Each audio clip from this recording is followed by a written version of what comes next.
Doutor Erasmo Tokarski já está aqui com a gente. Boa tarde, bem-vindo. Olá, Ariane, boa tarde. Muito bom estar aqui contigo. Bom também, doutor. Hoje a gente fala de um assunto polêmico. Muita gente, eu vi aqui, inclusive, né, na introdução que o senhor passou para nós, para que a gente pudesse ter aí um pouco mais de conhecimento sobre o assunto, que é um dos nomes mais pesquisados no Google. A gente está falando do melasma, que acomete muita gente, homens e mulheres. Bora começar com um conceito, então. O que é o melasma? Então, o melasma é uma alteração dermatológica que ocorre em aquelas manchas na pele da face, principalmente na face, podendo ser na fronte, aqui na região malar, que é uma alteração de pigmento, né? Os melanócitos aumentam a produção de melanina e dão as manchas escuras na face, né? E aí desenvolve o melasma. As causas do melasma são muitas, né? Principalmente a parte hormonal, né? O melasma pode aparecer desde cedo, após o primeiro anticoncepcional, a primeira gestação, mesmo no final, próximo da menopausa. Além disso, tem as causas, por exemplo, o sol, né? Que é muito importante, o calor, que é muito importante, que as pessoas levam um pouco em consideração, e também a parte do estresse oxidativo, que hoje também ajuda a manter o melasma sempre ativo, né? Melasma, como eu falei, é uma mancha escura que, às vezes, com a maquiagem, a gente não consegue apagá-la, né? E então, passa a ser um efeito assim, de estresse, psicogênico na pessoa, no sentido de que todo mundo que está olhando para ela está olhando para o melasma. Né? É complexo, né? Porque muitas vezes fica super evidente, né? Nas bochechas e realmente até por uma questão de textura, com a maquiagem você não consegue cobrir, e isso acaba mexendo diretamente com a autoestima do paciente. Exato. Então, eu costumo dizer o seguinte, né? Quando a gente trata o melasma, eu peço para o paciente assim, não se estressar com ele. Quer dizer, que quanto mais estresse dá, piora o melasma, piora a autoestima, enfim. E o tratamento é um tratamento bastante prolongado, tem hoje tratamento, tem formas de você tratar o melasma com resultados muito bons. É raro o melasma hoje que não responde, e de forma que existe muita tecnologia. Muito bem. O senhor falou sobre a questão da exposição ao sol e ao calor. Essa luz azul das telas também pode ocasionar o melasma ou não afeta tanto quanto o sol, por exemplo? Não tanto quanto o sol. A gente acredita que ele afeta realmente, né? Mas não tanto quanto o sol. Realmente o sol é muito importante. Outra coisa também, Adriane, é o seguinte. Imaginemos que você esteja numa praia com filtro solar, com chapéu, debaixo de uma barraca, que você não está tomando sol.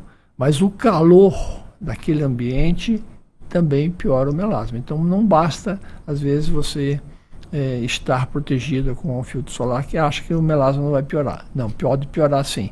Então existem causas sistêmicas que ajudam muito a piorar o melasma. E aí os tratamentos são um pouquinho diferenciados. Perfeito. Doutor, antes da gente chegar nos tratamentos, vou fazer duas perguntas em uma. Primeiro, como que esse diagnóstico pode ser feito ali de forma mais precisa, porque às vezes o melasma pode ser confundido com algum outro problema de pele. E depois, se ele acomete majoritariamente, como eu acho que muita gente pode pensar, as pessoas de pele clara, ou se as pessoas de pele negra e morena também podem ter o melasma. Exato, uma boa pergunta.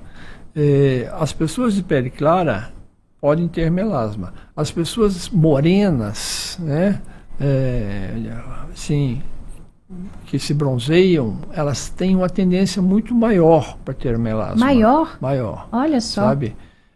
E como no Brasil há essa miscigenação muito forte, né, então a tendência de se ter melasma no Brasil é muito grande. Então as pessoas morenas, tanto que aquelas pessoas que tipo assim, riscam a pele e às vezes fica hiper cromia ali, fica aqui pigmentado, escuro, né?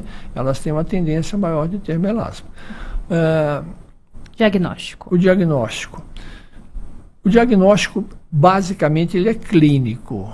O diagnóstico clínico. O médico tem que saber, o dermatologista tem que saber diferenciar de outras situações, de um lentigo, de uma melanose, mas basicamente é um diagnóstico clínico, pela história que o paciente conta, pelos antecedentes familiares, pela profissão. Então tem várias coisas que podem ajudar muito no diagnóstico, né? Em alguns casos usa-se uma luz especial, chamada luz de Wood, que é uma luz que também pode ajudar no diagnóstico, mas basicamente é um diagnóstico clínico.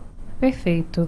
Doutor, vamos falar então um pouco de prevenção, antes da gente chegar aos tratamentos. É incrível que quase todos os assuntos, quando a gente passa pela dermatologia, eles esbarram na importância do uso do protetor solar. Eu acho que com melasma não é diferente, né? Também não é diferente.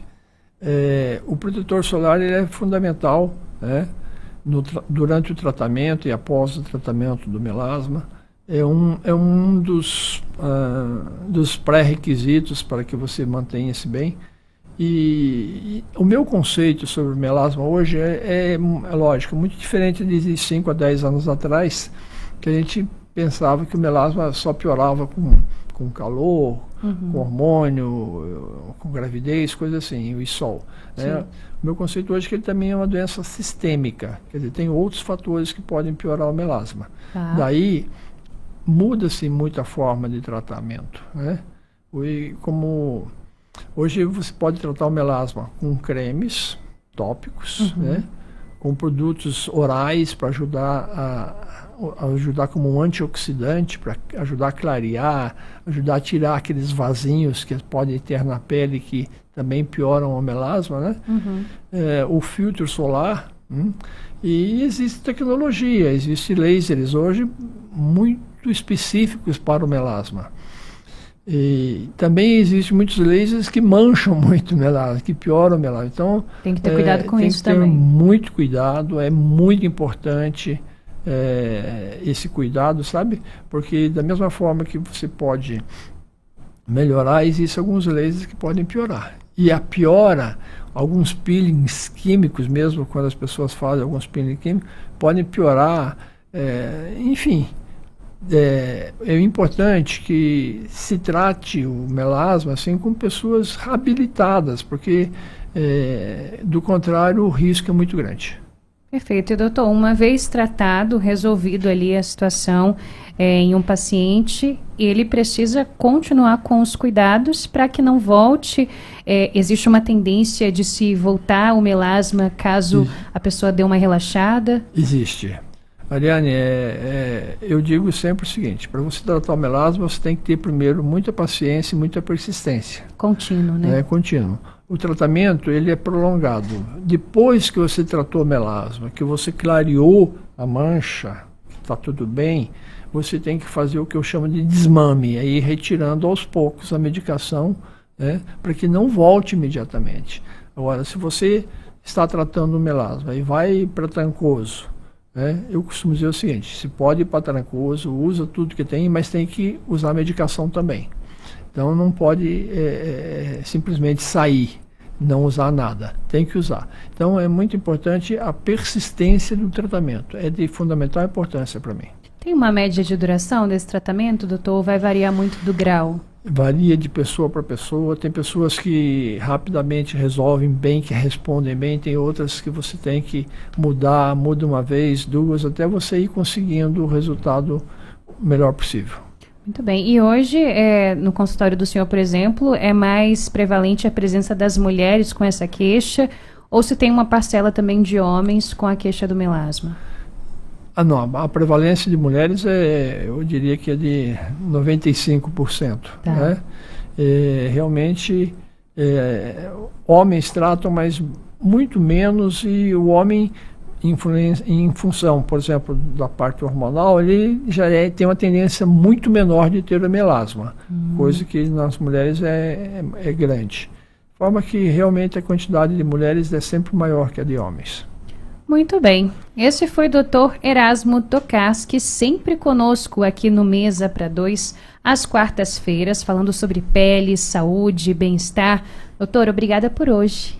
Que bom estar aqui contigo e espero que tenha sido esclarecedor. Excelente, como sempre. Até a próxima.